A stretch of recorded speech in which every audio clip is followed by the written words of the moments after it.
Well, good afternoon, everyone. I'm Maria Kutcher, your division sales manager, and today we are on number 11 on the John Wooden's Playbook for Life and Leadership. And today's foundation blocks are poise and confidence.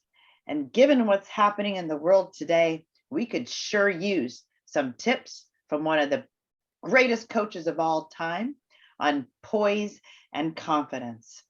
And our special guest and coach here today is Coach Craig Impleman. Coach Imp, I'm going to turn the mic over to you to get this show started. Well, we got all kinds of texts coming in the Impleman household about Coach Wooden showing up on TV on a show called Billions about a hedge fund and an attorney. And I went, oh my goodness, what is going on? The thing about self-help is if you're getting it from someone else, it's not self. And if you're doing it yourself, you didn't really get help.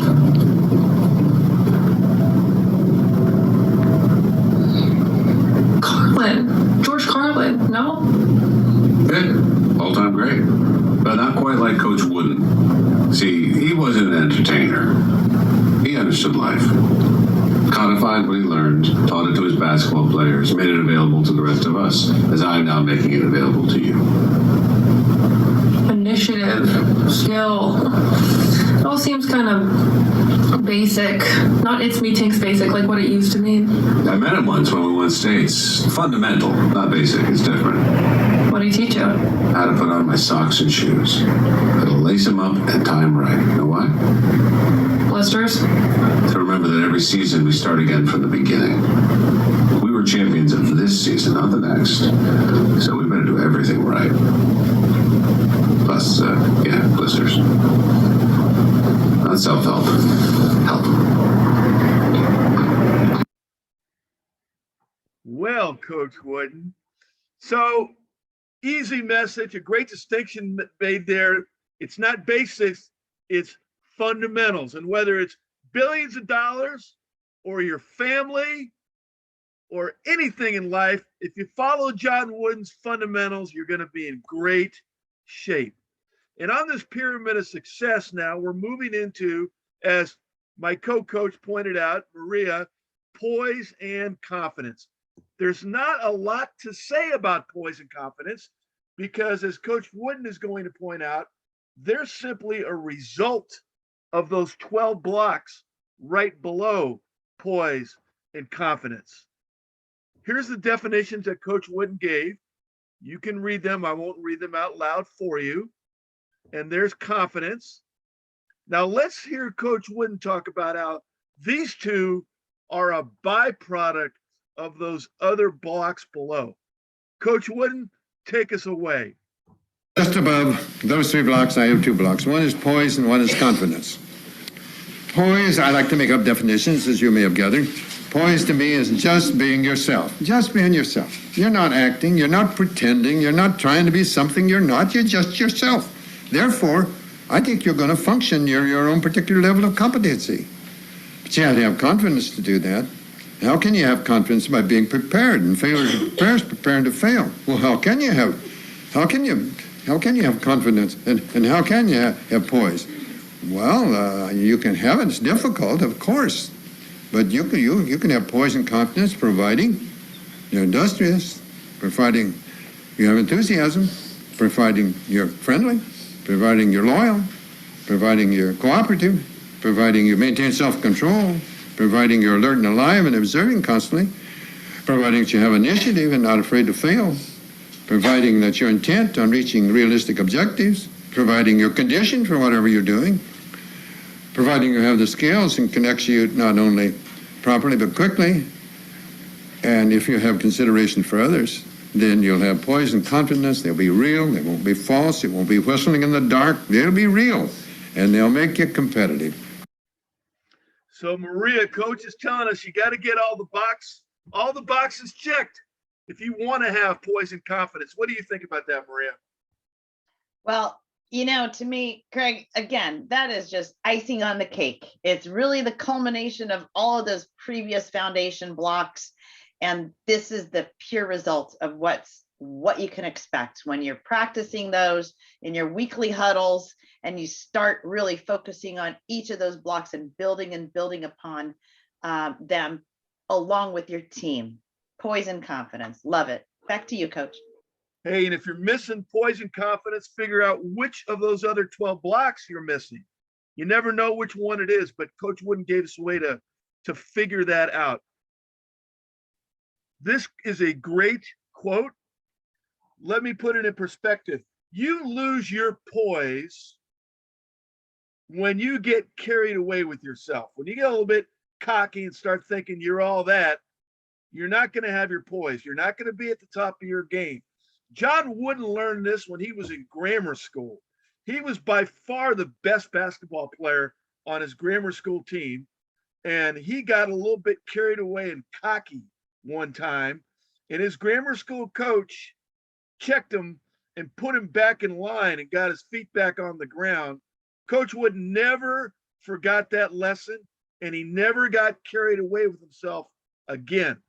That's why he had so much poise. Let's hear John Wooden tell that story, how his grammar school coach straightened him out as an early age. I knew I was the best player that we had. I knew that. And we were playing, I was in grade school. We were playing another grade school that was coming from a few miles away. And Mr. Warner, the principal that I dearly loved, came around and said that Hazelwood, it was the Hazelwood grade school, they weren't going to be able to make it that afternoon. So after school was out, I went home. I lived only about a quarter of a mile. I went home for lunch, and then he came back in the afternoon and said that they're going to be there after all. And I said, I won't be able to make it because I didn't bring my shoes, and they weren't basketball shoes. We have real basketball shoes, some sort of shoes that we used, and the shorts that we used. And I said, I won't be able to play. And he said, well, that's too bad. I thought he's going to send somebody home to get him, but no. He said, well, that's too bad. So, boy, I took off, and I ran home, and I got him, and I was all ready. I came back, and I was in the warm-up, and then they started the game. He didn't have me in the game. And we go the whole the first, we played quarters, we went the whole first half, and I had been in the game. And we were losing. And they got into the second half, and we're losing, and finally I can't stand it any longer, and I went up and says, Mr. Warner, we can win this game if you put me in. I know, he said, we can, but there's more things far more important than that. You go sit down, no, you're tired. You ran home. Well, I learned. Never did I pull out anything like that again. I think it was a great lesson. So John Wooden kept his players so grounded and so full of poise. Maria, what was your take on that story? Wow. I mean, it's really about the self-discipline and learning through life, right? And doing the things that you should be doing. As Lincoln was quoted, and what John Wooden actually quotes about Lincoln now is the worst thing you can do for those you love are the things that they can and should do for themselves. And again, here it is. He was young, and when you get a little bit too full of yourself, a little too cocky, you may expect others to start doing things for you. That's going to really affect your poise. And you're not going to be at your best. And so it was a very humbling lesson for him. And for that, he's been able to reflect upon that and build upon that. And same with us. So back to you, Coach. And Maria, to your point, that's why John Wooden's players all picked up after themselves, their own stuff. If you're a prima donna, you can't be on John Wooden's team because you're not going to have poise and confidence. Now, in these two definitions, there's two what I call hidden secrets. One is the poise definition that just being yourself is often quoted. This idea of being at ease in any situation.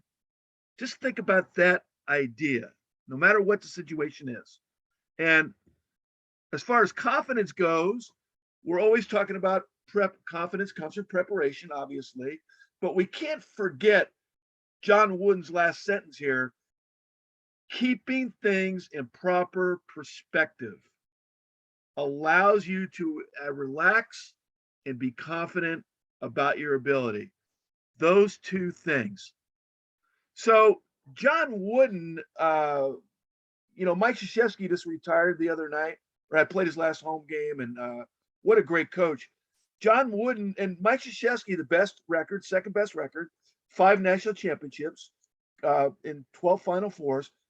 John Wooden's teams played in 10 national championship games, and they won all 10. Nobody's ever come close to that. There's a really unique deal there about extraordinary poise and confidence that Wooden was able to instill in his team. So how did Wooden instill poise and confidence in his team? And you can apply this on your own without me drawing the dots. Maria will help you out. First of all, he told them in advance what to expect from referees in different parts of the country when they went on the road. When people get surprised, they lose what? Their poise. Wooden eliminated that. Let's have Coach talk about that.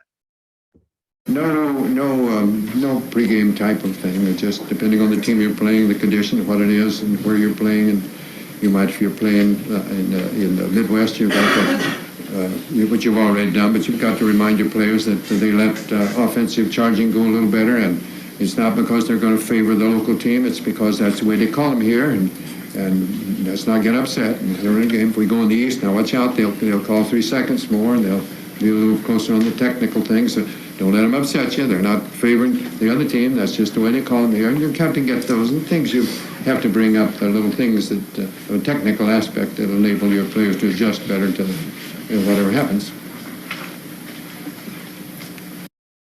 How does telling somebody what to expect help them keep their poise, Maria? Well, I really think it's, it paints the picture. A lot of people are visual too. So I think, especially as I reflect upon what our financial advisors do with their clients, they really need to know what to expect. And especially with all the markets ups and downs, the volatility, a lot of advisors paint the picture of this is the most likely case scenario, but also this is the worst case scenario. This is the best case scenario. So we do a lot of explaining on 3 possible different types of scenarios. And what that helps is it helps the clients better understand, their true risk tolerance. So there's no surprises, and kind of position for various scenarios in the economy, because especially now, it's very uncertain times right now. And it's nice to know kind of how bad can it get, or how fast can it, can the market recover? But it also helps, it helps advisors, and it helps clients stay poised and balanced in their emotions as well. So definitely something to plan for. Back to you, Coach.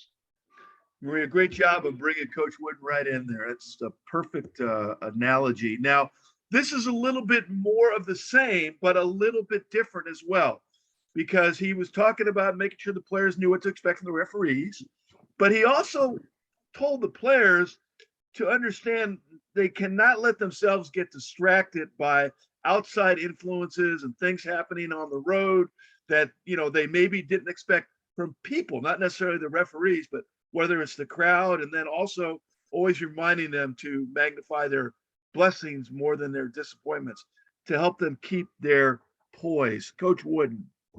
Trying to teach your youngsters that things are going to be different away. They must accept them. Just as you go into different areas of the country, culture is different. Wherever that country is the world, culture is different. You've got to accept it. You can't think they should all be like you are. You've got to accept the things.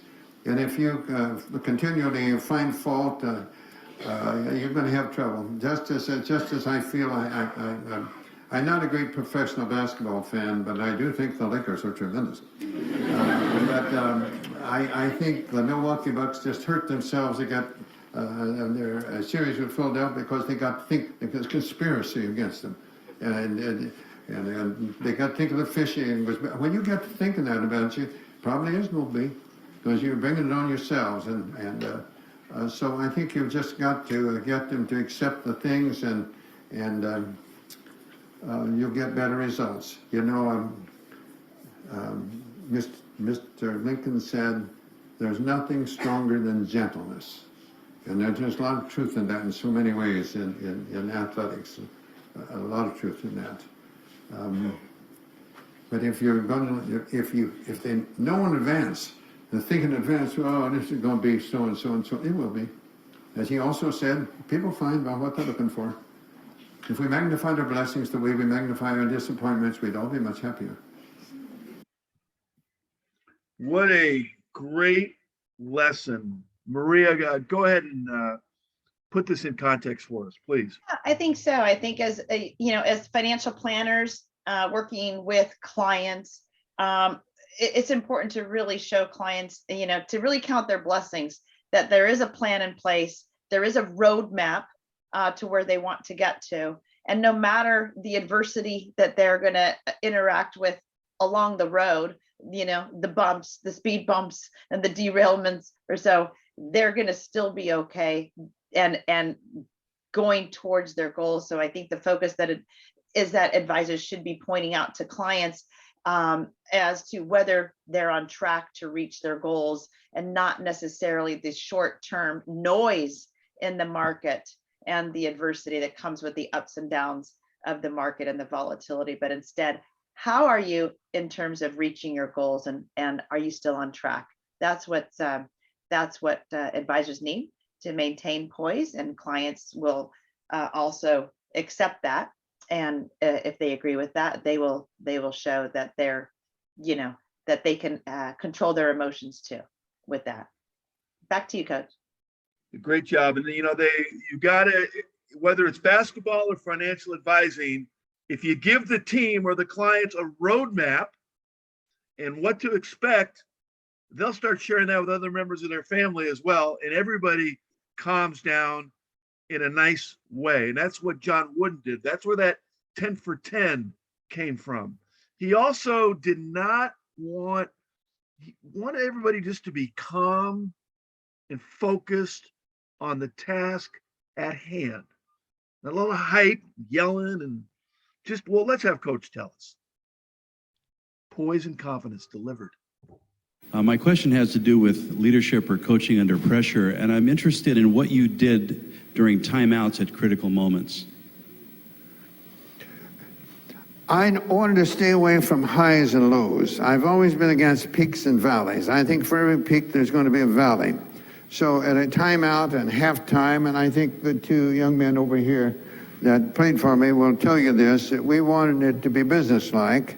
I didn't want it to be highly emotional. I wanted to try to go over the things that would be helpful. There's a great story. Kareem says, Kareem, at the time, Lou Alcindor was a sophomore in the locker room, first national championship game, and Coach Wooden had never given a big speech. And lo and behold, Coach Wooden goes and gets the chalk, and for the first time walks to the chalkboard. And Alcindor Kareem is sitting there going, at last, we're going to get the magic chalk talk speech. And Coach Wooden starts drawing a diagram on the blackboard and then says, gentlemen, this is where we'll be standing when they play the national anthem. So that was the extent of his hype. Very calm environment. Maria, what do you think about that? I think it's great. Advisors really need to be the Sully, right? Captain Sully, who landed in the Hudson, and it's advisors who really should be knowing where are those rivers, and always having that backup plan, so that when birds hit the engine, you have that you can be landing that plane. And it's the same analogy to help keep your clients calm by yourself being calm in the markets, and really lead by example and showing that corrections are normal, right? And there's always that backup plan, and we always have the ability to adjust to any market environment, and in order to keep clients on track to reach their goals. So back to you, Coach. Stay calm and move on. So along those lines, you're getting a constant theme, but that's how you win 10 championships and 10 championship games. Coach didn't allow them to be celebrating excessively or be getting or getting dejected. Calm, focused. Coach Wood. And I tried to do that to halftime. I didn't want our players rushing out like I see teams. I'm afraid somebody's going to fall, get hurt. I want them to go out quietly. I want them to go out, get warmed up. And we try to keep it as business-like as possible. I tried the best of my ability to stay away from any emotional. I didn't want my players to show excessive exuberation because they outscored somebody in a game, and I didn't want excessive dejection if we're outscored.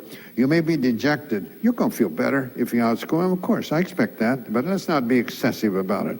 And you can be dejected when you know that you stayed out too late last night and you weren't able to execute near your level of competency, or if you did something of that sort, or you've done something of which you're kind of a little ashamed of, yeah, you have a right to be ejected, but I hope that will never happen. Limited amount of energy. Don't waste it on celebrating or being down. Focus on the task at hand. Maria, take it away. Yes, I mean, that's exactly the point. He realized, that over the course of his career that his time was better spent, and players' times are really better spent improving their game than celebrating or sulking over wins and losses. You only wake up with so much energy, and you don't want that all drained by having emotional highs and lows. So instead, take that energy and focus it on improving your game. Same thing in financial planning. We get some clients and advisors may get too caught up in the noise around the market movements, but instead hone in on the strategies and the financial plan, and really double checking the forecast and the math, and focus on getting better and learning more instead of the joys of ups and downs, winning and losing. Back to you, Coach. Sounds like a great quarterback in the final 2 minutes, Tom Brady. Now, Coach really gets, now you folks are lucky enough to watch Coach. He's 88, 89 years old when he gives these speeches. Okay. That's a lot of wisdom over a lifetime of doing and reading and listening. But he gets really pointed here about not letting outside pressure bother you. Coach, stick it to us on this one. Go ahead. If coaches are going to be worried about pressure, I said from the very beginning, find something else. If you think you're not going to have pressure as a salesman, go and be a salesman for a while. If you think you're not going, if you're a barber, you're not going to cut all the hair in town. No. No matter what you are, if the butcher doesn't sell all the meat, there are going to be other fellows too. You're under pressure.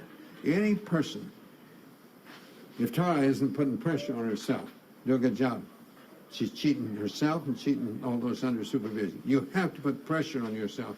Do a good job. And if you're concerned and worried about the pressure in the particular profession you're in, you should try another profession where maybe there would be different types of outside pressures, or maybe no outside pressures in some, but you always must put pressure on yourself. You must. If you don't put pressure on yourself, you're cheating. You're cheating others, and you're cheating yourself. Most of all, always you have to be putting pressure to try to do the best job that you're doing, and nobody can do more than that. But if you're worried about it, if a coach is worried about what the alumni think, if he's worried about what the media thinks, he's worried about the parents of his players think, or what the girlfriends think, if he's worried about all those things, he's not going to be doing the job of which he's capable of doing. You couldn't, I got a question often. What is he talking about? Pressure on himself. Every day, Coach Wooden put pressure on himself every day to produce a masterpiece 2-hour practice. I mean, every day he did this. Wasn't worried about the newspapers and the alumni and all that. No time. He's focused, lasered on himself, on being magnificent in practice every day. Maria, what do you think? I really think that he is absolutely spot on this, because we really need to focus on our own strength and skill set and growth, and just put the blinders on and ignore all that added pressure from all the external sources. And I really love this picture here, things that matter, and things that you can control. That's where you should put the pressure on yourself, as well as focus Worry about what you can control and focus on the things that you can control. Again, wasted energy on worrying and pressuring and feeling the pressure from things that you can't control. So put those blinders on. Back to you. Yeah, Maria, I'm with you now. I will tell our audience this demands constant self-coaching because this makes sense and it's easy to do, but all of us kind of get offline and start worrying. You got to coach yourself back into that white zone, man. What you can actually accomplish. So provide an environment for your family that's full of poise and confidence and calmness and joy, and your team and your clients. Coach Wooden loved Rudyard Kipling. And I changed the end of this last verse here. It says, you'll be poised to confidence.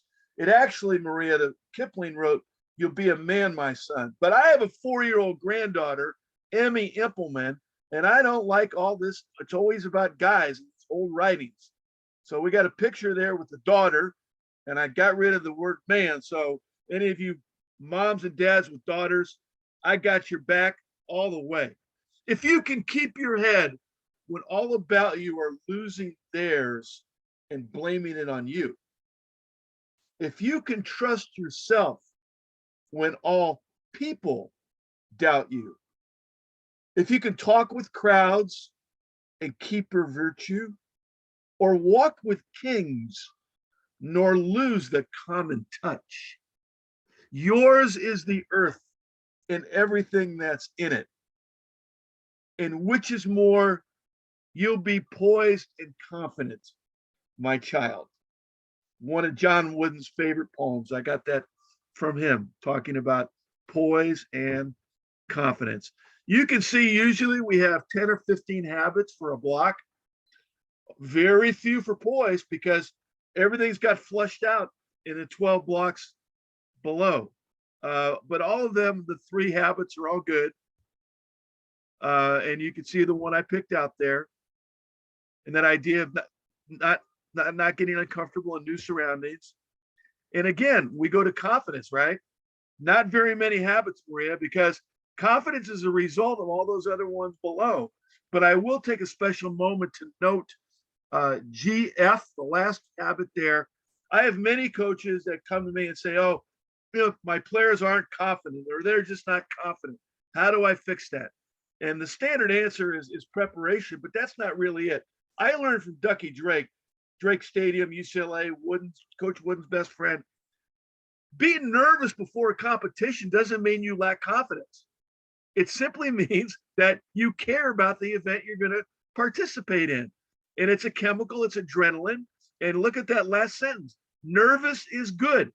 You can't possibly know the outcome, whether it's getting a deal or winning a game ahead of time. So the fact you're nervous about it doesn't mean you lack confidence. It means you're fired up and ready to go. Save that adrenaline and cut it loose. And I do like this habit that I picked. If you're real good at something, let other people get wins. You don't always have to say, oh yeah, I'm already doing that. So a lot there for next month. You got to work on the habits, work on the quotes.